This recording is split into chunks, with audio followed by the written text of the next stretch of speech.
tecnologias aplicadas da unidade de negócios da Smart Cities, da IBM Brasil. Ele vai falar sobre de que forma a tecnologia pode contribuir para o desenvolvimento sustentável das cidades. Infelizmente, Zé, você está por último. Eu pediria que você fosse breve, porque nós estouramos todos os tempos e certamente há muitas perguntas a serem feitas aqui. Obrigado. Alô?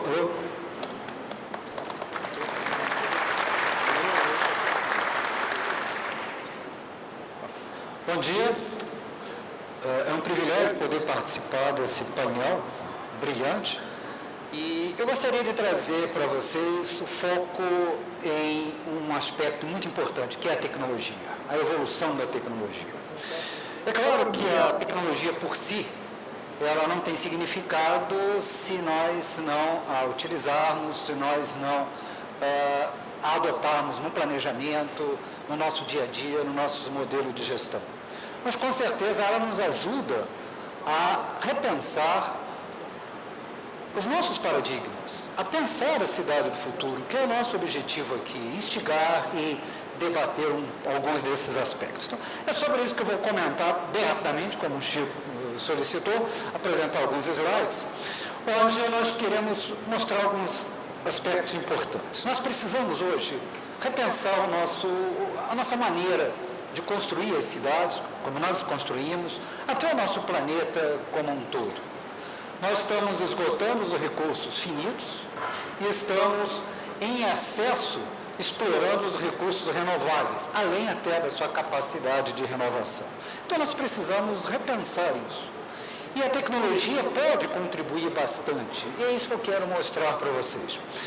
Nós estamos diante aí de uma explosão populacional, isso é indiscutível. Mas vocês observem esse gráfico que eu acho que mostra claramente que nós chegamos a 1 bilhão de habitantes em dezenas de milhares de anos. E nos últimos 150 anos saímos de 1 para 7 bilhões. Então, em 150 anos, a população cresceu de uma forma assustadora e a nossa sociedade está concentrada em cidades.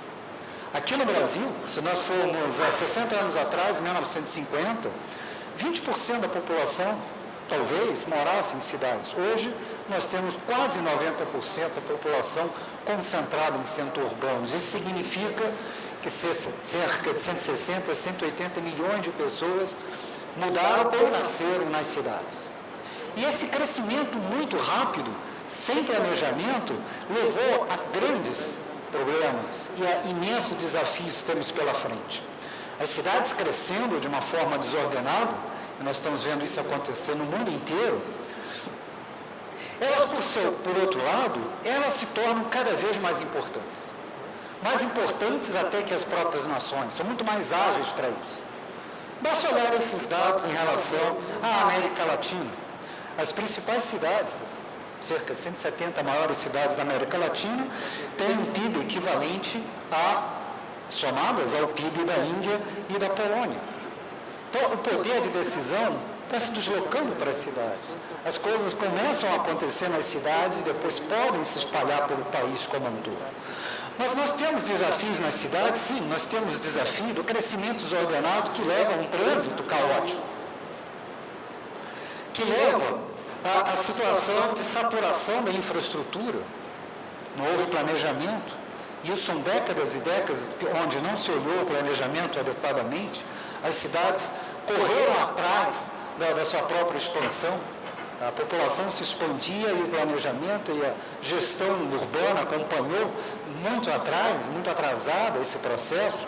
A questão de energia, aqui no Brasil, com a ascensão da classe socioeconômica C e D como entrante no mercado de consumo, demandando mais equipamentos elétricos, eletrodomésticos, levando a uma demanda da energia elétrica de uma forma muito intensa, e os processos burocráticos que nós temos. Nós ainda vivemos num país que a burocracia é extremamente arcaica, demorado. Abrir e fechar uma empresa realmente é um problema imenso e desgastante. Mas, por outro lado, nós enfrentamos também, eu acho que isso é a consequência desse crescimento desordenado, uma favorização, uma ocupação desordenada dos centros urbanos. Eu não estou nem trazendo aqui o Brasil como exemplo, mas a Índia, onde você tem uma das principais favelas, numa das grandes cidades indianas, que é Mumbai, uma população de 1 milhão de habitantes, numa área pouco maior do que o aeroporto de Congonhas em São Paulo. Então, realmente é uma situação lastimável. Não podemos conviver com isso. Mas nós temos um caminho a pensar, que é a evolução tecnológica. A evolução tecnológica tem se acelerado de uma forma muito rápida. Vocês estão olhando aí o tijolinho da tecnologia da informação, que é o transistor. Quando de sua criação, há cerca de pouco mais de 60 anos, era visível. Hoje, vocês estão vendo nessa placa carregada por uma formiga, milhões de transistores. A tecnologia está se desmaterializando, você não consegue nem mais enxergá-la. Isso me possibilita pensar de forma diferente no usar a tecnologia. A internet faz parte do nosso dia a dia, conectando todas as pessoas e a tudo, faz com que nós tenhamos objetos cada vez mais inteligentes. Eu posso colocar tecnologia em automóveis, posso colocar tecnologia em aparelhos eletrodomésticos. Eu tenho os objetos cada vez mais com possibilidade de se tornarem inteligentes. Isso me leva a pensar de forma diferente como é que eu posso aplicar isso numa cidade. Ora, nós vivemos num contexto, num cenário, onde os recursos são finitos, onde, mesmo que eles sejam renováveis, talvez nós estejamos usando além da sua capacidade, mas, por outro lado, nós temos uma tecnologia que está se tornando cada vez mais disseminada, mais ubíqua. E por que não pensar em utilizar a tecnologia na construção das cidades, no planejamento das cidades? Colocar a tecnologia, o mundo digital, na infraestrutura física. Esse é um caminho a pensar. Então, se nós olharmos uma cidade, vemos que ela é um conjunto de sistemas. Sistema de saúde, de saneamento, sistema de educação, de trânsito. E podemos, então, começar a pensar em aplicar a tecnologia para criar uma cidade mais inteligente e, por consequência, mais sustentável. Exemplo, em saneamento e água potável, o desperdício é imenso. Em algumas cidades, mais de 50% da água é desperdiçada. Sai das adutoras e não chega nas torneiras. E, através de sensores, nós conseguimos identificar rapidamente aonde existem vazamentos e consertar esse vazamento a tempo. Podemos pensar num trânsito muito mais inteligente, integrando todos os modais de transporte. E, mais além, podemos fazer previsão de congestionamento, como fizemos em Singapura, onde, através de sensores, dados históricos, comportamento de trânsito, informações em tempo real, um acidente ou uma chuva que esteja acontecendo naquele momento, o sistema consegue fazer previsão de congestionamento. Ou seja, se nada for feito, haverá congestionamento nesses pontos da cidade, e isso permite que a autoridade de trânsito mexa no tempo dos semáforos e no fluxo de veículos para evitar o congestionamento. Então, é isso que é a central de operações de trânsito inteligente. E podemos começar a tornar a cidade como um todo mais inteligente, como exemplo, no Rio de Janeiro, do Centro de Operações do Rio de Janeiro. É um projeto que foi recentemente desenvolvido, onde você consegue ter, através de câmeras, uma visão de tudo o que está acontecendo na cidade. Então, observando o que acontece nos telões, nós temos os órgãos da prefeitura, e aqui é importante, uma interação com as diversas esferas de administração pública, o governo estadual, por exemplo, onde todos os órgãos que atuam na cidade, como gestão do trânsito, a defesa civil e assim por diante, conseguem identificar rapidamente algum incidente e se mobilizar para, de alguma forma, evitar que aquilo demore a ser consertado ou até mesmo conseguir fazer com que a recuperação seja muito rápida. E mais ainda, um sistema de prevenção de enchentes e inundações. A topografia do rio é extremamente desafiadora, além da ocupação desordenada das comunidades, nos morros, né, fazendo com que em chuvas intensas causem deslizamento e até tragédias, várias mortes. Então, o sistema que consegue captar dados do radar meteorológico e fazer o planejamento dizendo, olha, se essa chuva com essa intensidade acontecer, os pontos de alagamento serão esses, e isso faz com que a limpeza urbana consiga limpar os bueiros antes e a defesa civil se mobilizar para evitar que aconteça uma tragédia, até mesmo os sinais de alerta, as sirenes tocam e a população consegue se deslocar dos morros para os pontos de concentração. E isso faz também com que haja melhor planejamento de aonde evitar que o alagamento futuro aconteça. E além disso, se nós olharmos as cidades elas são construídas são montadas em prédios, edificações de diversos tipos. E os prédios e edificações, com a tecnologia, eles podem se tornar mais inteligentes. Podemos integrar, e não é colocar a tecnologia de forma isolada, mas é integrar o sistema de elevadores com o sistema de segurança, com informações externas, como, por exemplo, com a polícia militar, com a previsão do tempo, e criar realmente um sistema de gestão integrada, fazendo com que realmente os edifícios sejam mais inteligentes. As estimativas é que em 2025, nós estamos falando em muito pouco tempo, cerca de 70% a 75% do consumo de energia do mundo virá das edificações. Em alguns países, como hoje, nos Estados Unidos, 38% da emissão de gases de efeito estufa, são gerados pelos edifícios. E se nós formos mais à frente e olharmos que como a tecnologia está se disseminando, por que não integrar realmente cada edificação à cidade? Por exemplo, olhando os prédios como também geradores de energia e inseridos na rede elétrica, uma rede elétrica inteligente. Então, a edificação ela não é só uma consumidora de energia, mas através de fontes de energia renovável, painéis solares, por exemplo, eu consigo gerar energia, não só para mim, mas colocar na rede elétrica e, com isso, ter uma integração muito mais eficiente. Essas coisas são factíveis, são, por exemplo, o centro de administração da própria UEM, em Rochester, em Minnesota, com 35 prédios, funciona dessa forma. Então, são casos concretos onde nós podemos fazer um retrofit, uma reatualização das cidades onde moramos. Eu não consigo construir uma nova São Paulo, eu não consigo construir um novo Rio de Janeiro, mesmo porque eu moro no Rio, não quero sair de Ipanema, adoro o Rio de Janeiro, mas, por outro lado, nós podemos tornar essas cidades mais inteligentes e tornar essas cidades muito mais sustentáveis. Então, o que eu queria aqui era trazer um pouco dessa visão. O avanço tecnológico me permite olhar de forma inovadora para os processos de construção e planejamento das cidades, dos edifícios, e incorporar a tecnologia no seu planejamento, no seu dia a dia. A tecnologia não é algo separado, é algo que pertence a um domínio da ciência da computação. Não, a tecnologia ela faz parte hoje do nosso dia a dia, deve fazer parte hoje das cidades. Aí sim, começaremos a ter uma cidade inteligente. Obrigado pela atenção, parabéns pela vida. Muito obrigado, Célio.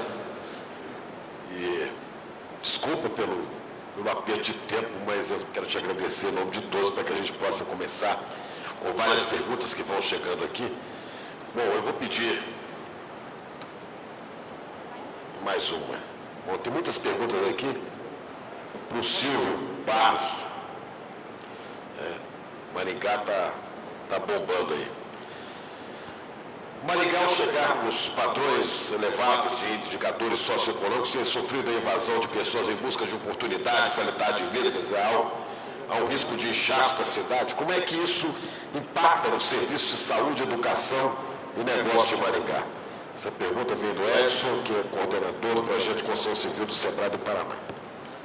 E vou aproveitar e emendar aqui com Maringá, que é Maringá também. E como é que foi esse processo histórico? Quem começou isso que é hoje a urbanização de Maringá? Pergunta da Raquel, uma arquiteta. Bem, então vamos começar do começo. O norte do Paraná, numa área de aproximadamente 1.200.000 hectares de mata atlântica, foi adquirido na década de 20 por uma companhia inglesa chamada Paraná Plantation, para desenvolver um projeto de colonização e produção agrícola de café e algodão. E eles criaram um programa de colonização, um projeto de colonização, que começou em Londrina, e por isso Londrina chama-se Londrina, A empresa era inglesa e fez a cidade de Londrina como uma homenagem a Londres. E ao longo de 350 quilômetros, eles projetaram uma cidade a cada 10 quilômetros. De 100 em 100 quilômetros, projetaram um polo, uma cidade polo, com uma população maior. E isso tudo foi projetado no papel ao mesmo tempo. Então, foi um conceito de urbanização desenvolvido por um projeto inglês e que depois foi adquirido por uma companhia brasileira, que existe até hoje, chamada Companhia Melhoramentos Norte do Paraná, que efetivamente implementou isso. Então, nós não estamos falando de uma cidade, nós estamos falando de um conjunto de cidades. Nesse conjunto, quase todas têm um padrão mais ou menos equivalente, só que cidades menores, de 10 mil, 20 mil, 30 mil habitantes, mas tudo planejado para ser dessa forma.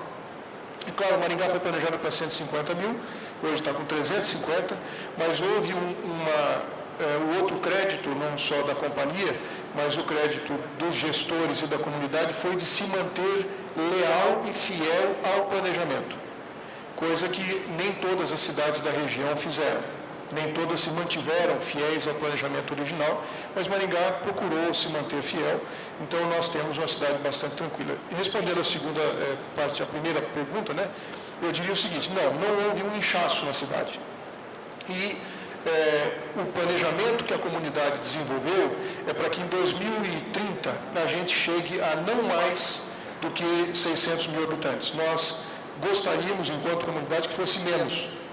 Mas para evitar este tipo de problema que várias cidades já vêm sofrendo, houve um planejamento de como deverá funcionar a matriz macroeconômica da cidade.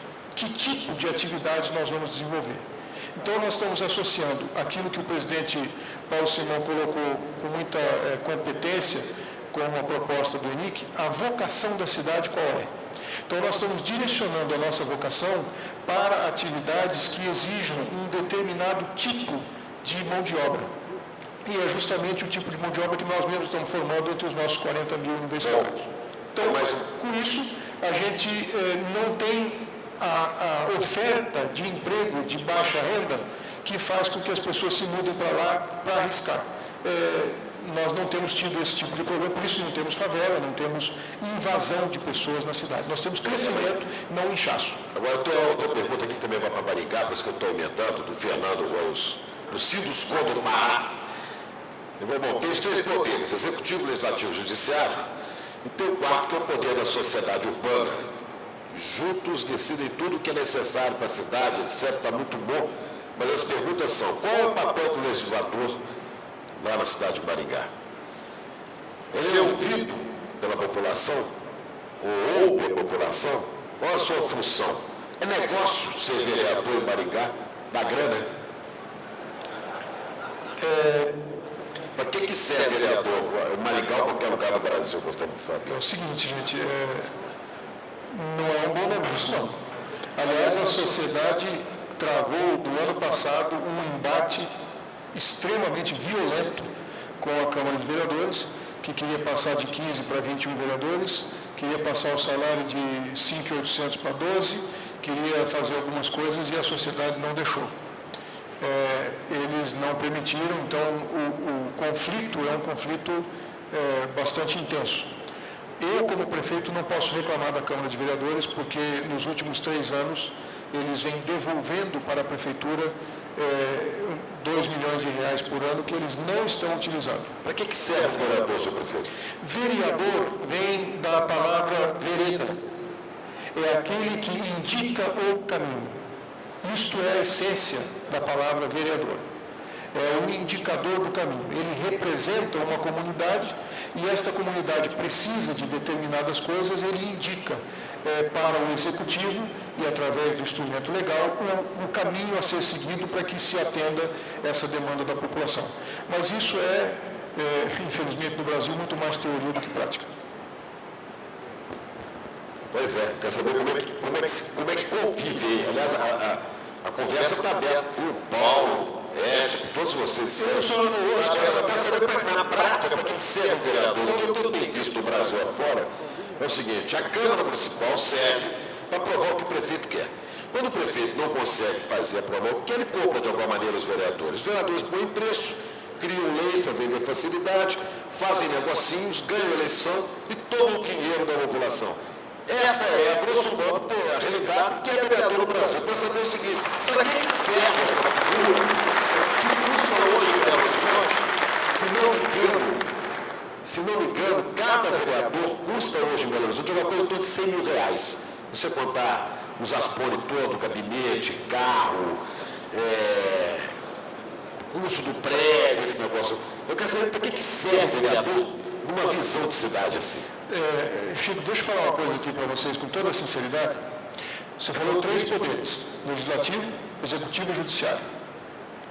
O judiciário faz o quê? Julga as leis, o cumprimento ou não da lei, tá certo? O executivo é um poder que só pode fazer aquilo que a lei permite. Você, cidadão, pode fazer qualquer coisa que a lei não proíba. O poder executivo só pode fazer aquilo que tem uma lei autorizando fazer, senão não pode fazer. Quem faz as leis? O legislativo. O homem público mais importante que pode existir numa sociedade é o legislador. Se hoje não é, a culpa é do eleitor. Eu quero dizer o seguinte, é uma coisa importante, Paulo, é que essa proposta de, primeiro, nós precisamos ouvir o cidadão, dessas diretrizes que eu acho fantásticas, você coloca aí, ouvir o cidadão, sentir o cidadão e a partir disso, então começar a descobrir vocação e tudo isso. Como é que é na prática possível você levar isso agora, que as câmaras municipais vão estar cheias de vereadores?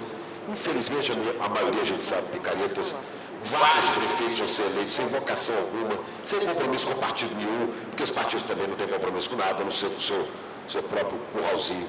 Como é que se faz isso? Como é que que pode ir? Eu vou primeiro dizer o seguinte, vocês viram como a gente acertou na busca de companheiros aqui para fazer essa explanação, que exemplo, que coisa fantástica, que ainda a gente ainda pode aspirar bons resultados. Isso é um processo, não adianta, porque senão vai ser feito de um dia para o outro. Né?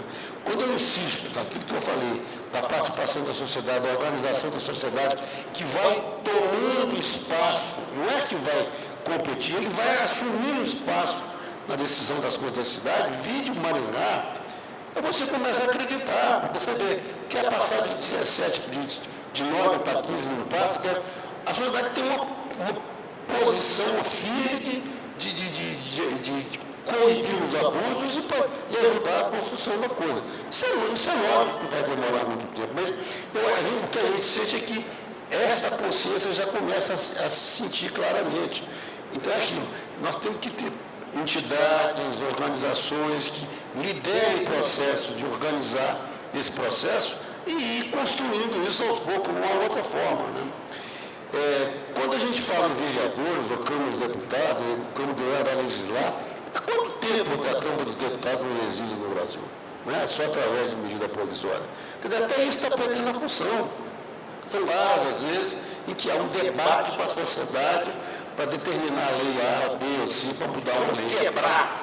Não existe outra forma, a não ser esse documento da CEMIC, por exemplo, chegar a ser discutido por aqueles que pleiteiam cargos públicos e realmente como é que a sociedade vai... A nossa vontade, a nossa missão que a gente vai tirar, passar para os companheiros nesse evento, é que esse documento, que pode ser uma pequena célula, um pequeno exemplo assim, de começar um trabalho, que ele seja levado ao município para debate das eleições.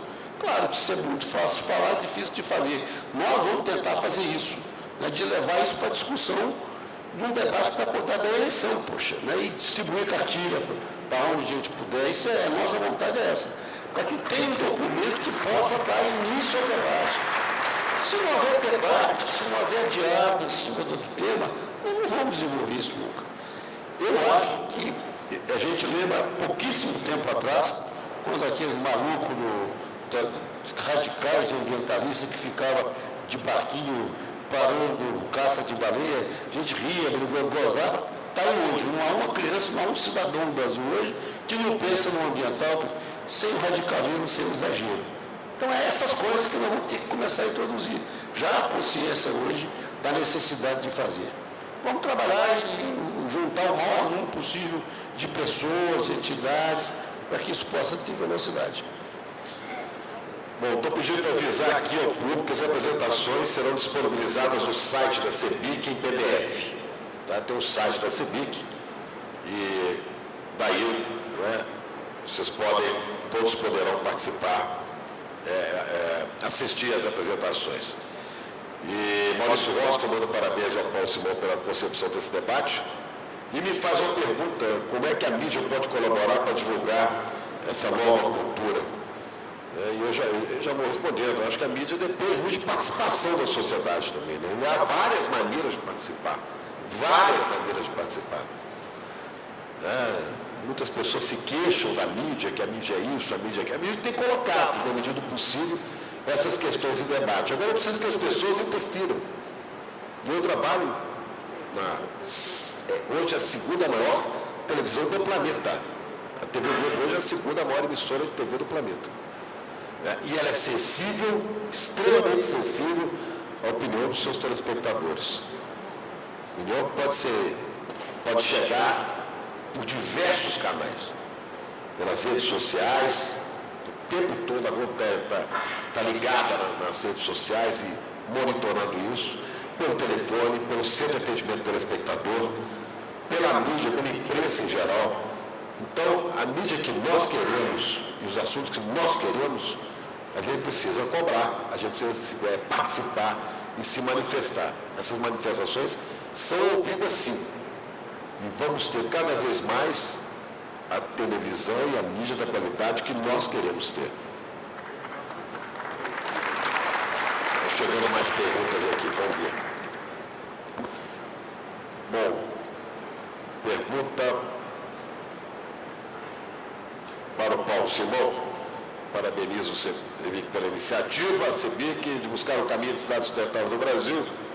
Aproveito para oferecer o apoio da ATEMI do Rio de Janeiro a essa iniciativa e necessito de uma maior participação da sua população para melhorar a qualidade urbana. Pergunta: na prática, como poderíamos mobilizar entidades públicas e privadas nesse processo de transformação?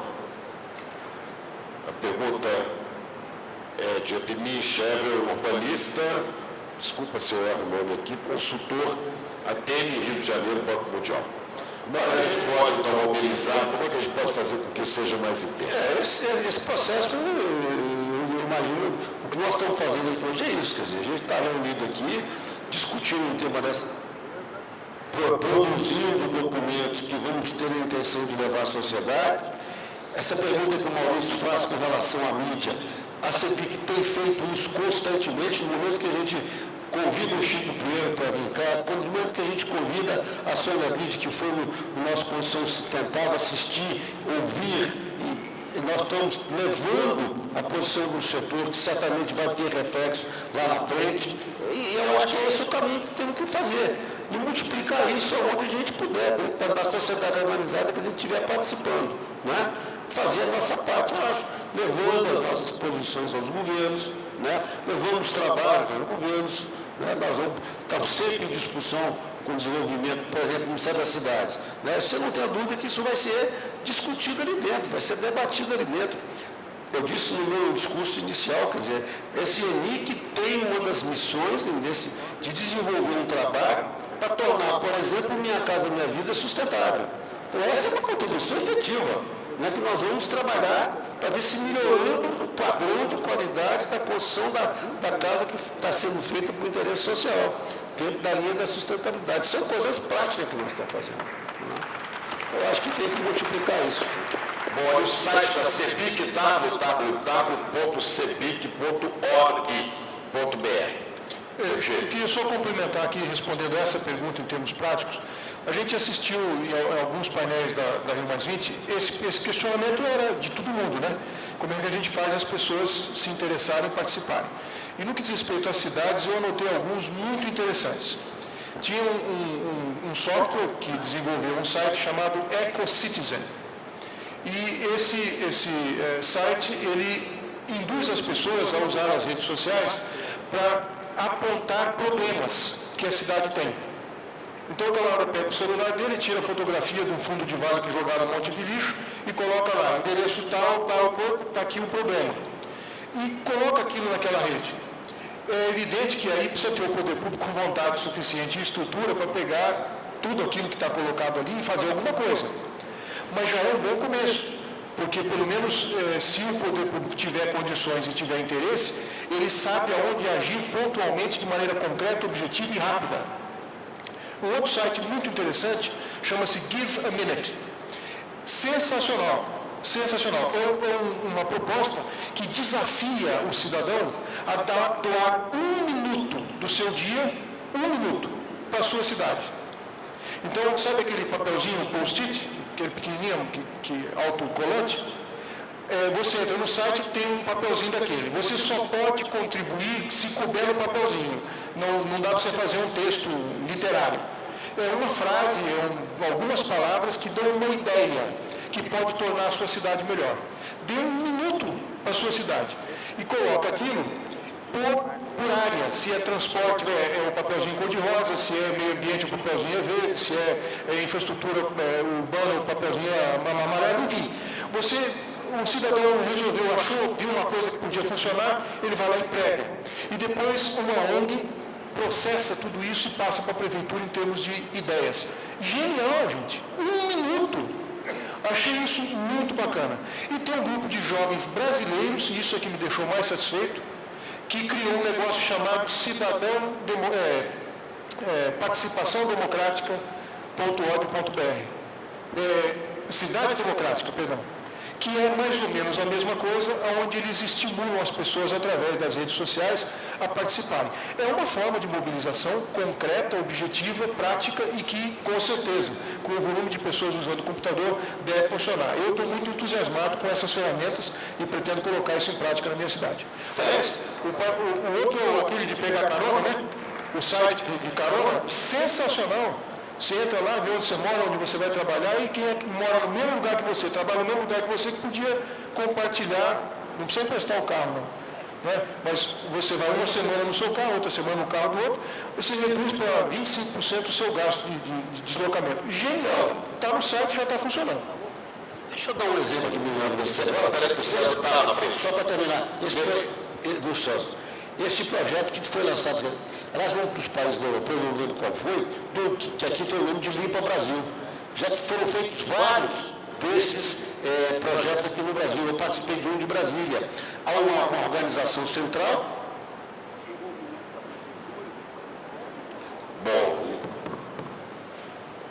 Movimento do poder público e uma participação voluntária da sociedade. Eu nunca vi uma coisa tão significativa. Num determinado domingo, a sociedade toda se organizada para coletar lixo da cidade e limpar a cidade. Ao final do dia, são dezenas e dezenas de toneladas de lixo que vão ser processadas para dentro de uma organização que foi feita. Tem maneiras de fazer isso. Aí eu acho que temos que buscar essas... César, desculpa, viu, César? Mas, complementando essas ideias, eu acho que tem hoje todos nós temos smartphones.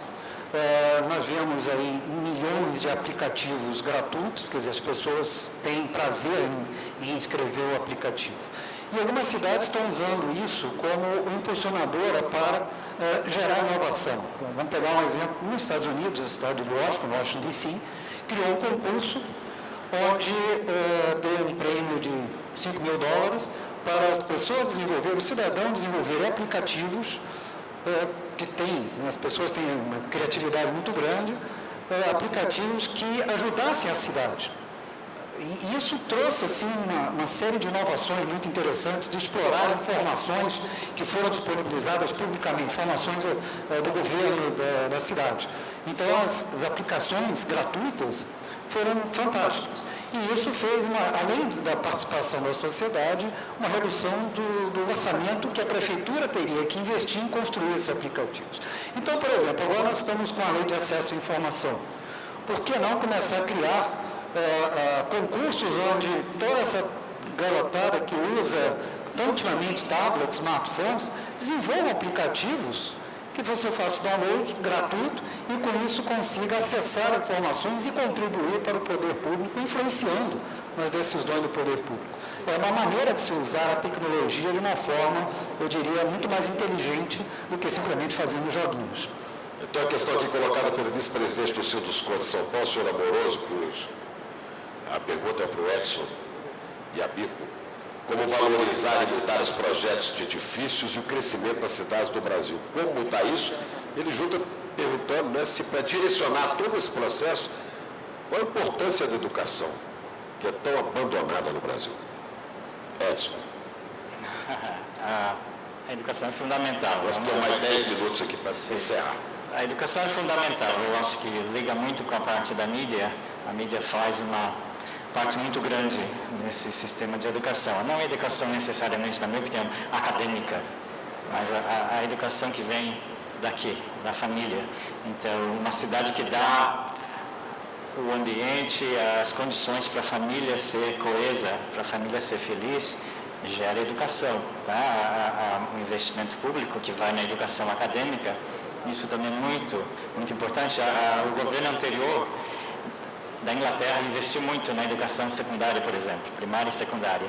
Houveram muitos projetos de academias, não, em bairros menos abastados do país, e elevam ainda mais o nível de educação. Foi muito interessante ver que a edificação com luz natural e ventilação melhorou o nível das notas.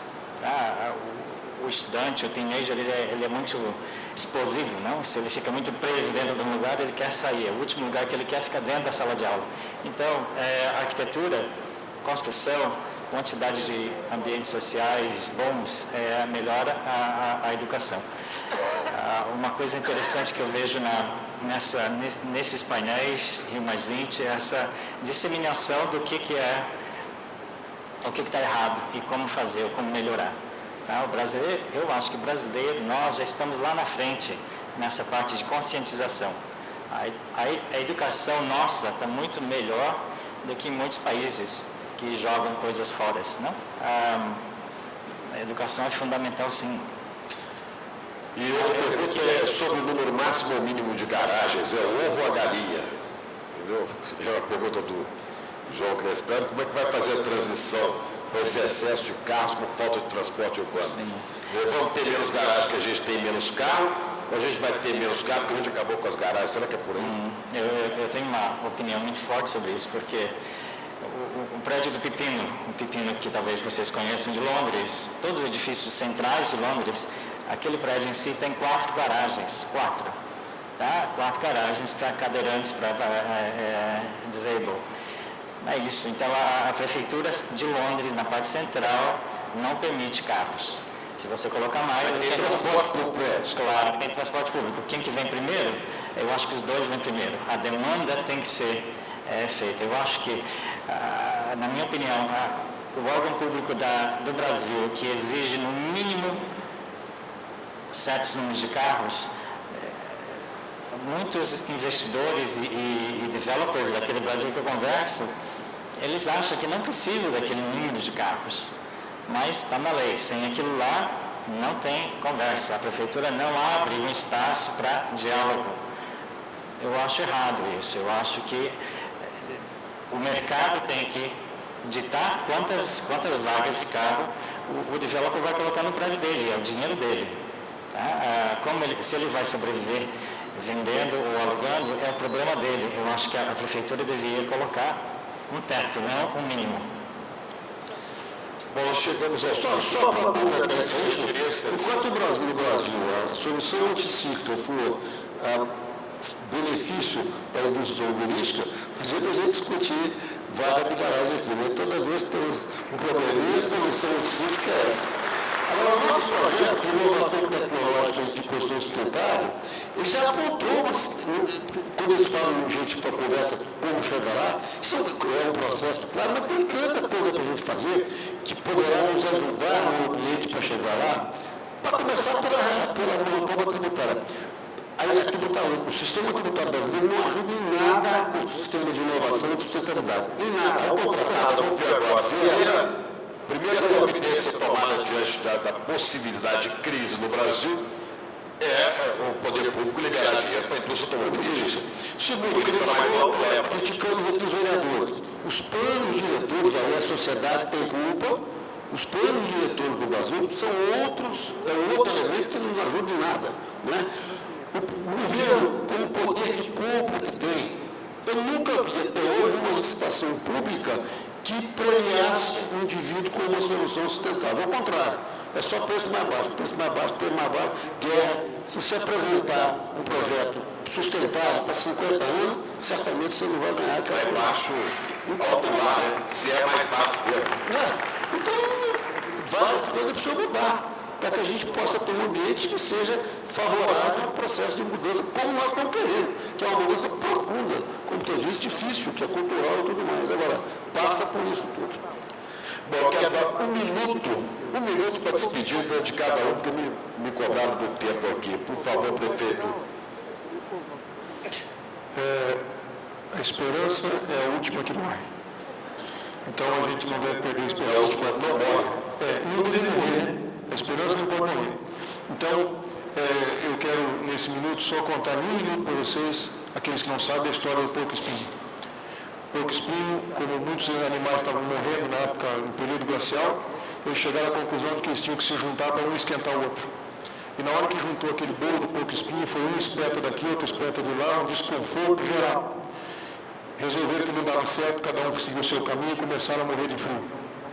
Até que reavaliaram a posição e chegaram à conclusão de que dava sim para eles ficarem unidos, desde que fossem unidos pela cabeça. Porque aí o espinho de todo mundo ficava para fora, não incomodava ninguém e eles se tornavam absolutamente protegidos, porque nenhum predador ia chegar perto. Se esquentariam e se protegeriam, desde que se unissem pela cabeça. Enquanto o interesse estiver no bolso, não vamos chegar a lugar nenhum. Grande prefeito. César, por favor. Qual a última questão para ele? O César Toró. Basicamente, acho que é importante, e o que eu comentei aqui, quer dizer, as ideias são todas convergentes. Estamos em busca de um planeta melhor, de um planeta mais sustentável. Estamos chegando a uma situação realmente insustentável. E a tecnologia, e eu quero enfatizar isso, ela não pode ser vista como um corpo estranho, ela já faz parte do nosso dia a dia. Nós podemos, sim, usar a tecnologia de uma forma muito mais inteligente. As próprias mídias sociais, o Facebook tem hoje 900 milhões de usuários, em breve vai ter mais gente do que a China. Se ele fosse um país, hoje já seria o terceiro país do mundo, em breve vai ter mais facebookianos do que chineses andando pelo planeta. Então isso significa que a gente pode começar a usar essas mídias sociais e a tecnologia para não só criar cidades mais inteligentes, mas ter uma maior participação da sociedade. Se eu tiro uma foto de alguma coisa que está errada, mando para a prefeitura responde, abrindo um protocolo, eu vou participar mais ativamente. E eu não saio de casa sem um smartphone, por exemplo. Então já faz parte do nosso dia a dia. Então nós temos que olhar a tecnologia como um fator que nos ajuda bastante a repensar o que nós queremos, o nosso futuro.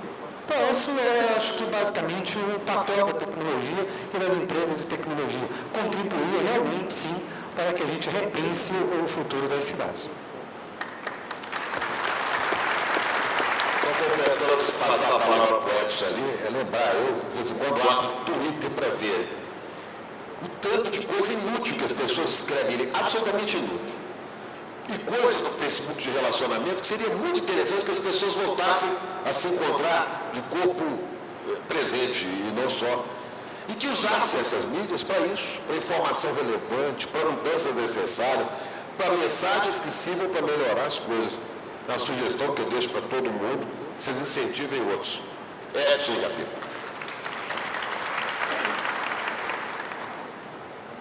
Eu acho que a escolha é nossa.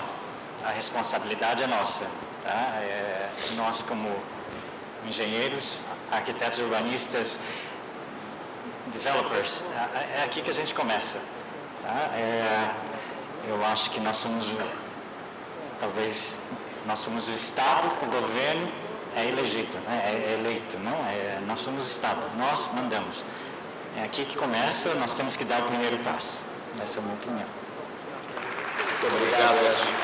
E para terminar, eu queria pedir ao presidente Paulo Safra de Simão que depois da sua rápida consideração final, nos dissesse assim, qual é o próximo passo? O que nós vamos fazer junto com a CEBIC? Perfeito, Chico. Eu quero registrar minha satisfação com esse painel. Eu acho que nós aprendemos muito.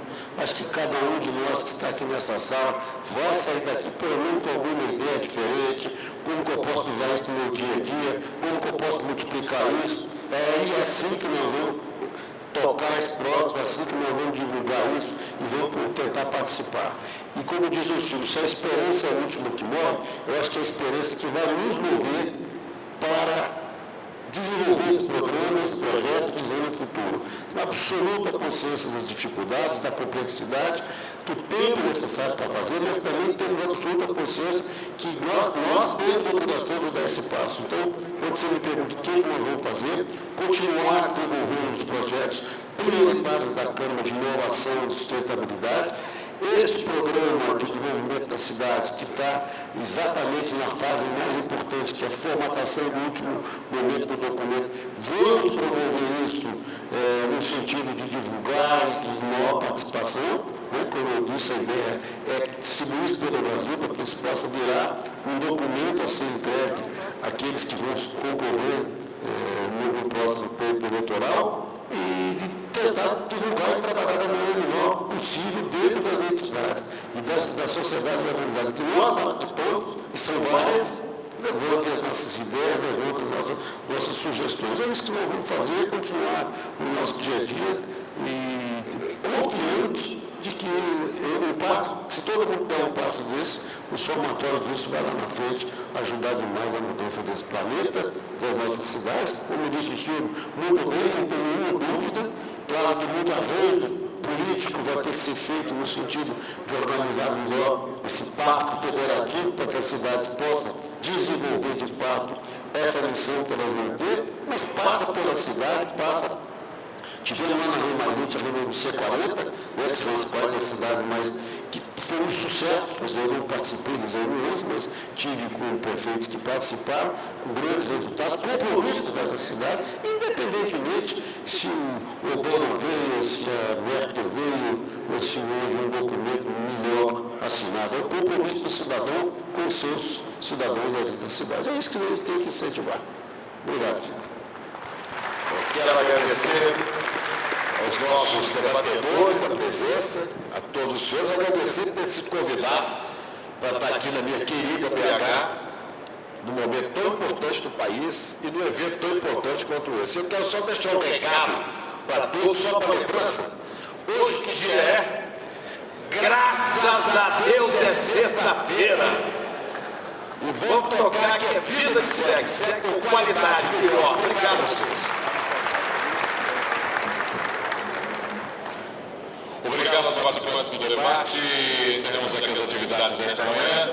Vocês estão convidados agora para o almoço que será servido no mesmo restaurante de ontem, primeiro piso, acesso pela rampa. Não se esqueçam de levar o ticket que pegaram na inscrição. Após o almoço, lembramos que daremos início às reuniões das comissões técnicas e, assim como ontem, as reuniões terão o objetivo de definir as próximas ações das comissões, dando um salto do planejamento para a prática. Um bom apetite, muito obrigado.